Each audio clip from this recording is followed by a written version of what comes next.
ایک انسان ہو کے نہیں، پوری انسانیت بن کے جیے، اپنی ذات کے لیے نہیں، دوسروں کے لیے جینے کی کوشش کریں۔ خدا کی عزت کی قسم جینے کا مزہ آ جائے گا۔ کبھی ہم نے کوشش نہ کی یار میں جی رہا ہوں محض اپنی ذات کے لیے، صبح سے شام تک، شام سے صبح تک جو بھی کوشش ہے، جو بھی جد و جہد ہے، جو بھی محنت ہے، اپنی ذات کے لیے۔ کبھی دوسرے کے لیے میں جی کے دیکھوں، سکون آ جائے گا جینے میں۔ آج پریشان حال کیوں ہیں؟ صرف اپنے لیے جینے کی کوشش کر رہے ہیں۔ ہم نے کبھی نہ دیکھا کون کس قدر پریشان حال ہے، ہم نے کبھی نہ دیکھا کس کو میری وجہ سے پریشانی ہے، ہم نے کبھی نہ دیکھا کس کو میری زبان سے نکلنے والے الفاظ کی وجہ سے دکھ ہو رہا ہے۔ ہمارے ایک مزاج ہے، ایک فطرت ہے کہ کسی سے انتقام لینا ہو تو ہم الفاظ کی ان سخت لہجے سے اس کے دل کو ایسی چوٹ پہنچاتے ہیں نا، پھر فخر کرتے ہیں، پھر جا کے بتایا کہ ایسی سنائی ہے نا، یاد کرے گا یہ، ایسی سنا کے آیا ہوں اسے نیند نہیں آئے گی۔ جس کی نیند اڑا کے آیا، جسے تو اپنی زبان کی ان تلخیوں سے بے چین و بے قرار کر کے آیا، کیا تو اپنا کوئی بڑا کام کر کے آیا ہے؟ کسی کا دل توڑ کے آیا، کسی کو بے چین و بے قرار کر کے آیا اپنی زبان سے؟ پروردگار نے زبان اسی لیے تجھے عطا کی تھی کیا؟ اپنی بد اخلاقی کا اظہار کر کے تو فخر کر رہے اور دوسروں کو بتا رہے کہ ایسی سنا کے آیا، اب یاد رکھے گا، اسے نیند نہیں تھی، کھانا بھی کھانا نہیں آئے گا۔ یہ بڑی کمال کر کے آیا یار تو، بد اخلاقی یہ تو حیوانیت کی فطرت بھی نہیں ہے۔ تو لہٰذا اپنی زبان کے اندر مٹھاس ہم پیدا کریں، اپنے ماتھے پر آنے والے بل دور کریں، خندہ پیشانی سے ملیں، مسکراتے ہوئے ملیں۔ آپ مسکرانا شروع کر دیں، اپنے بڑے سے بڑے دشمن کو بھی سلام کریں، مسکرانا شروع کر دیں۔ خدا کی عزت کی قسم آپ دیکھیں گے اللہ تعالیٰ آپ کو دنیا اور آخرت کی عزتیں عطا کرے گا۔ اگر ہم چاہتے ہیں نا کہ دنیا کے اندر نفرتیں ختم ہو جائیں، سلام کرنا شروع کر دیں، ٹھیک ہے نا؟ ہر ایک کو سلام کریں مسکراتے ہوئے۔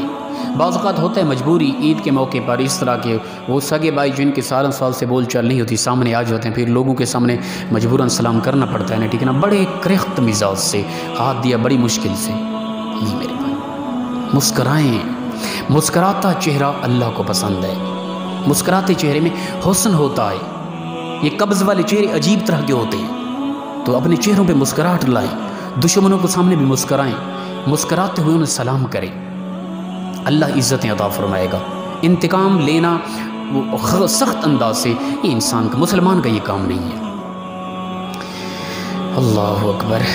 ہمارے ہاں ایک عجیب مثال دی جاتی ہے نا، ایک شعر پڑھا جاتا ہے نا حضرت یوسف علیہ السلام کی ذات کے متعلق کہ اگر وفا ہوتی خون کے رشتوں میں تو یوسف نہ بکتے مصر کے بازاروں میں، اسی طرح کے الفاظ ہیں نا۔